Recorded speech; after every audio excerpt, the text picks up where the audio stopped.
আমি প্রেগনেন্ট।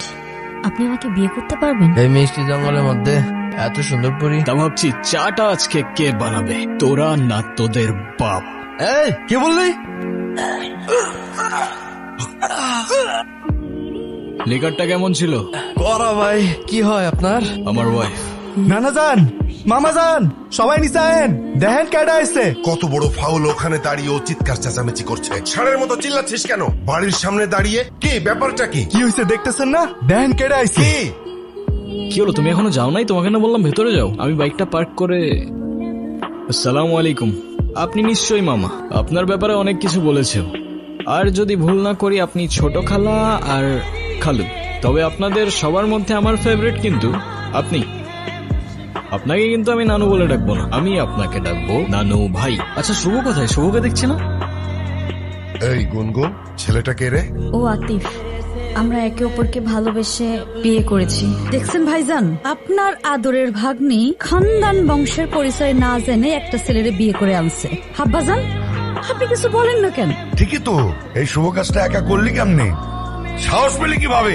এতে মনে হচ্ছে আপনি খুব খুশি। এত কুতুর মুতুর করে কেন কথা বলছেন?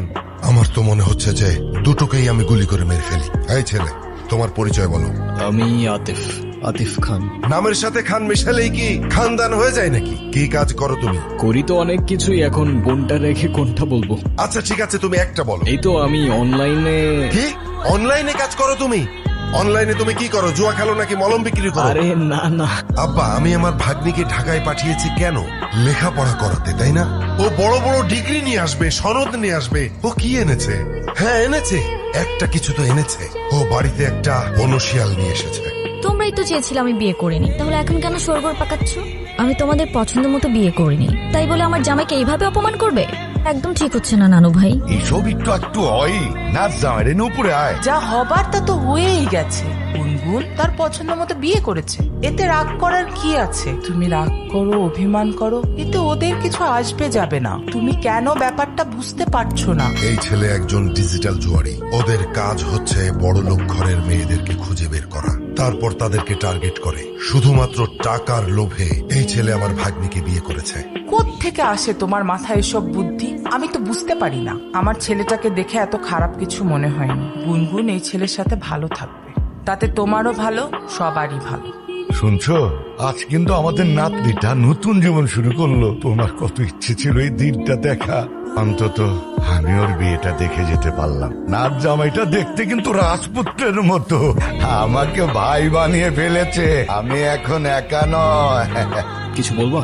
এই সব কিছুর মধ্যে আমি একটা জিনিস বুঝলাম না। তা কি বুঝতে পারো নাই তুমি? তুমি এইসবে রাজি কেন হলে? এত বড় রিস্ক যদি কেউ জানতে পারে তাহলে তো তোমারও তো একটা জীবন আছে, তোমার ভয় লাগলো না? আমার জীবন তো রিস্কের উপরেই চলে। সবার লাইফের পূর্ণতাতেই তো কারোর না কারোর একটা ইম্পর্টেন্ট ক্যারেক্টার থাকে। হতে পারে খোদার তরফ থেকে তোমার লাইফের সেই ইম্পর্টেন্ট ক্যারেক্টারটা আমি, হতেও তো পারে না।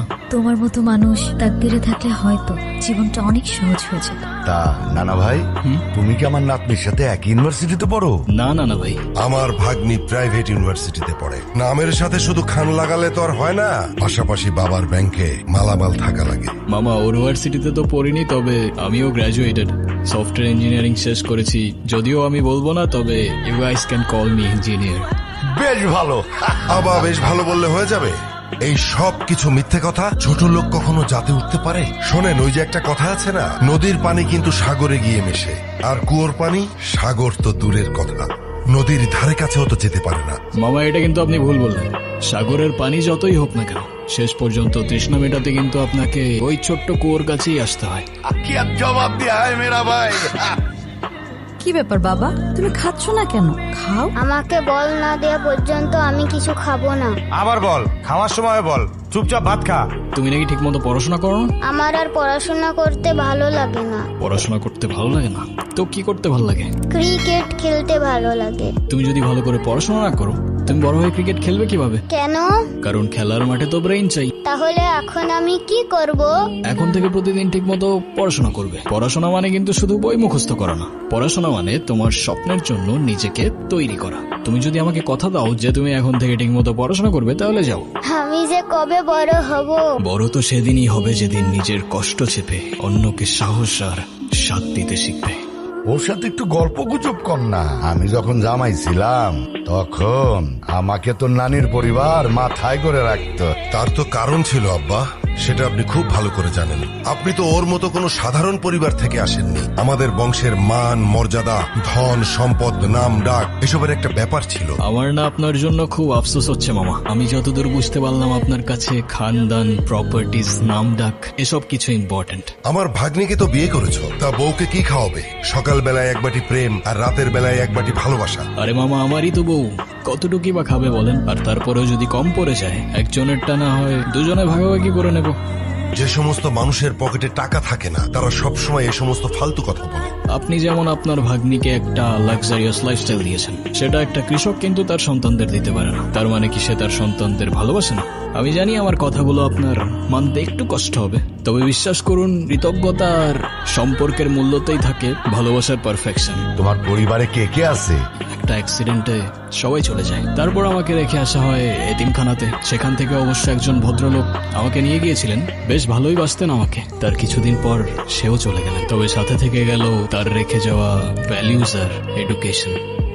আর আমার নিজের একটা রেস্টুরেন্টও আছে। আমি বিশ্বাস করি যে জীবনে টাকা দিয়ে সুখ কেনা যায় না, যদি না সেই সুখ তাকদীরে লেখা থাকে। এটা আমার সবচেয়ে প্রিয় জায়গা। ছোটবেলায় এখানে বসেই আকাশে ঘুড়ি খুঁজতাম, আর যখনই মা বাবার কথা মনে পড়তো একা একা বসেই কাঁদতাম। প্রথমবারের মতো যখন তোমার বাড়িতে ঢুকলাম না, সবাইকে দেখে কেমন যেন অদ্ভুত লাগছিল। অদ্ভুত কেন? কারণ আমি কখনো কল্পনাও করিনি যে একটা বাড়ির ভেতরে ঢুকলে এমন নতুন একটা দুনিয়া খুলে যেতে পারে। তোমার মামা যতই রাগ দেখাক, আমার কেন যেন মনে হয় তোমাকে অনেক ভালোবাসেন উনি। নানু ভাই যখন চোখে চোখ রেখে ভাই বলে ডাকেন, তখন মনে হয় আমি আর একা নেই। আমি তো শুধু অভিনয়ের নামে এসেছিলাম। এখন অভিনয় করতে করতে যে আমি তোমার পরিবারের মায়ায় পড়ে যাব, সেটা আমি বুঝতে পারিনি।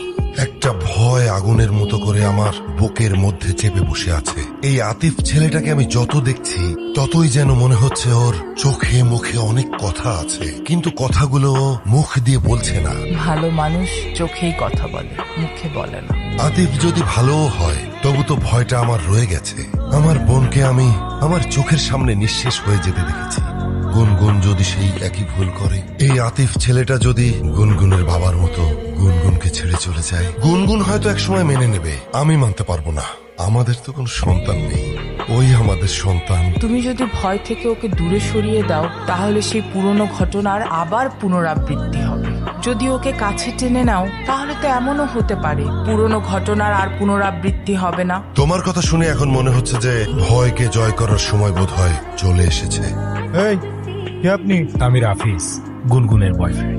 ছেলেটা কি বলছে এ সমস্ত? ও ঠিকই বলেছে, আমি গুনগুনের কিছুই না। আমাদের বিয়ে হয়নি, আর এতদিন যা ছিল তার পুরোটাই ড্রামা। গুনগুন রাফিজকে ভালোবাসে। যখন আপনারা গুনগুনের জন্য বিয়ে ঠিক করতে ব্যস্ত ছিলেন, ও কার সঙ্গে ভবিষ্যৎ করবে তা খুঁজতে ব্যস্ত ছিলেন, তখনও লড়ছিল একা। তবুও আপনাকে কিছু বলার সাহস করতে পারেনি, কারণ ও জানে আপনি ভালোবাসায় বিশ্বাস করেন না। আর তাই সেদিন আমি এসেছিলাম। আতিফ, আমি তোমাকে মিথ্যে বলেছিলাম, আমি প্রেগনেন্ট না। এই মিথ্যেটাও তো তোমার ভালোবাসার মানুষকে পাওয়ার জন্যই বলেছিলে না? তুমি তাকে পাওয়ার জন্য কোনো কিছুই আর বাদ রাখলে না গুনগুন, আর তাই হয়তো তোমার তাকদীর আজ তাকে তোমার কাছে এনে দিয়েছে। আমার জন্য তোমার অনেক কিছুই ফেস করতে হয়েছে। তুমি চায়না থেকে চলে কেন এলে? চায়না গিয়ে এবার কি হয়েছে জানো? আমার নতুন কিছু বায়ারের সঙ্গে পরিচয় হয়। ওরা তো বাংলাদেশে ব্যবসা করতে আগ্রহী, এর জন্য ওরা পার্টনার খুঁজছে। ওদের সঙ্গে যদি আমি ইনভেস্ট করতে পারি, তাহলে আমার ফিউচারের জন্য খুবই উপকার হবে আর কি। তোমার মামার তো অনেক সম্পত্তি, মানে টাকা পয়সা আছে আর কি। তোমার মামা কি তার ভাগ্নিকে খালি হাতে বিয়ে দিবে? তুমি ফিরেছো ঠিকই, কিন্তু ফিরেছো নিজের জন্য। ভালোবাসার নামে নিজের স্বার্থ নেই। কি বলতেছো তুমি এসব? আর এসব কিচ্ছু না। তোমার মুখ থেকে আর একটা শব্দ না। আজ আমার নিজের উপর রাগ হচ্ছে। আমি তোমাকে ভালোবেসেছিলাম। তুমি জানো আমি তোমার জন্য কি কি করেছি? তোমার জন্য আমি আমার ইচ্ছের বিরুদ্ধে গিয়ে আমার ফ্যামিলির সাথে মিথ্যে নাটক করেছি। আর আতিফ, তার তো আমার কাছে কোনো চাওয়া পাওয়া ছিল না, তবু আমার জন্য, আমার সম্মানের জন্য সে এই বাড়িতে এসেছে। যে মানুষটা আমার জন্য এত কিছু স্যাক্রিফাইস করলো, তাকেই আমি মিথ্যা বলেছি, আর সেটাও শুধুমাত্র তোমার জন্য। আর আজ তুমি এসেছো, সাথে করে নিয়ে এসেছো টাকার হিসেব, ব্যবসার প্রজেক্ট। এটা নতুন কিছু না। তুমি যখনই আসো তখন ভালোবাসা নয়, তোমার দরকার নিয়ে আসো। তোমার আতিফের কাছে যাও, তোমার প্রেম ভালোবাসা সব তার সাথেই মানায়। একই বাড়িতে থাকো, একই ঘরে থাকো, না জানি কি কি হইছে এর ভেতরে। আমি তোমাকে ভালোবাসি না। তুমি এখন এই মুহূর্তে এখান থেকে চলে যাবা। তুই আজকে যেটা করেছিস একদম ঠিক কাজ করেছিস। আমি না তোকে কোনোদিন বুঝিনি, বুঝবো কি করে, বোঝার চেষ্টাই তো করিনি। তোকে শুধু সুখে রাখতে গিয়ে আমি সবকিছু তোর উপর চাপিয়ে দিয়েছি। সুখ জোর করে আসে না, সুখ তাকদিরে থাকতে হয়। তুই একটু তোর নানুর কাছে যা না। আব্বা খুব ভেঙে পড়েছে। আতিফ বাসা থেকে চলে গেল আর আব্বা কান্নাকাটি শুরু করেছে। তোর নানুর কাছে যা। তুই কষ্টে আছিস জানতাম, কিন্তু এতটা বুঝতে পারি নাই রে বোন।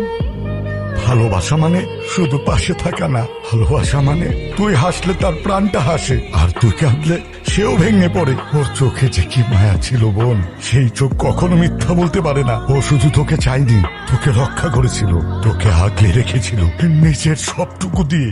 আমি ওর সাথে অন্যায় করেছি নানু ভাই। ওর হৃদয়টা আমি ভেঙে দিয়েছি। যে মানুষটা আমার জন্য এত কিছু করলো, তার বিশ্বাসটা আমি হারিয়ে ফেলেছি। ভালোবাসা হারায় না রে বোন, জায়গা বুঝে লুকিয়ে পড়ে। তাকদিরে লেখা থাকলে ওরে ঠিকই পাবে। যা কিছু সত্য তা ফিরে আসে, সময় দিন। তুমি এখানে? আজকে তো আমাকে কারো চোখেই পড়ছে না, অথচ এই মানুষটাই আমাকে দেখেছিল। তার ক্যামেরার লেন্সে নয়, তার হৃদয়ের গভীরে থাকা লেন্সে। সে দেখেছিল এমন ভাবে যেভাবে দেখা যায় দুপুরের মায়া ভরা রোদ, যেভাবে অনুভব করা যায় না বলা ভালোবাসা। আমি ছিলাম হয়তো তার ফ্রেমের বাইরের কেউ, তবু সে আমায় রেখেছিল তার গল্পে। দেখেছিল এমন ভাবে যেভাবে দেখে শুধু সেই, যার চোখে ভালোবাসা জন্ম নেয় নিঃশব্দে নিঃস্বার্থে। এই তুমি এই কথাগুলো কিভাবে জানলা? এখন আর এসব জেনেও কি? সে তো তার তাকদিরে লেখা মানুষকে পেয়েই গেছে। আমি তো শুধু একটা ছায়া ছিলাম, আলো তো ছিল অন্য কারোর জন্য। চায়না জিনিস, তাই ভেঙে যাওয়ার আগেই ছুঁড়ে ফেলে দিয়েছি। আমি আমার ক্যামেরায় অনেক কিছু দেখি জানো, আলো, ছায়া, রং, মানুষের মুখ, মুহূর্ত ধরে রাখি ফ্রেমে। তবে আমার সবচেয়ে পছন্দের ছবিটা কখনো আমার ক্যামেরায় তুলে উঠতে পারিনি, কারণ সেই ছবিটা ছিল আমার কল্পনায়। আর তার পাশে হয়তো তোমার ছবি। তুমি যখন আমার ডায়েরিটা পড়েছো, তার মানে আমার ভাঙা স্বপ্নগুলোকেও দেখেছো। তুমি তোমার ক্যামেরায় কত কিছুই না দেখো, কিন্তু তুমি যখন আমার জীবন থেকে চলে গেলে, আমার সব রং হারিয়ে গেল। যে চলে যায় সে হারিয়ে যায় না, যদি তাকদিরে তার জন্য ঠিকানা লেখা থাকে। তোমার তাকদিরে আমি আছি কিনা সেটা আমি জানি না, তবে সেই ছোটবেলা থেকেই একটা জিনিস চাইতাম জানো, একটা ঠিকানা। এখন তুমি যদি বলো আমি তোমার তাকদিরে আছি, তাহলে আমার সেই ঠিকানার নাম হয়ে যাবে তুমি। এখনো যদি না বুঝো, সেই ঠিকানায় আমি দাঁড়িয়ে আছি তোমার সামনে, তোমার হয়ে। তবে শুধু ভালোবাসার জন্য না, একসাথে বাঁচার জন্য, একটা জীবন গড়ার জন্য। যে ঠিকানায় শুধু তুমি আর আমি। এবার তুমি বলো, আমি তোমার তাকদিরে আছি কি?